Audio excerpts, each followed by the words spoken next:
సభకు వేదికలు అలంకరించిన పెద్దలకు మరియు రిటైర్మెంట్ ఫంక్షన్ చేసుకుంటున్న అత్తయ్యకు నా హృదయపూర్వక అభినందనలు.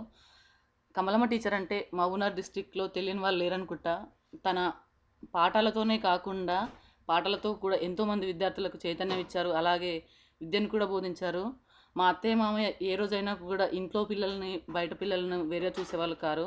ఇంకా చెప్పాలంటే తను ఎంత కష్టం వచ్చినా కూడా తనకి ఒంట్లో బాగలేకపోయినా కూడా బడి ప్రాణం అన్నట్టు, బడి తర్వాతనే ఇంకేదైనా అన్నట్టు, తనకు బడి అన్న తన స్కూల్లో విద్యార్థులన్నా తనకి చాలా ఇష్టం. అందుకనే అసలు తను ఎప్పుడైనా స్కూల్కి వెళ్ళొద్దు అన్నా కూడా ఖచ్చితంగా వెళ్ళేది స్కూల్కి.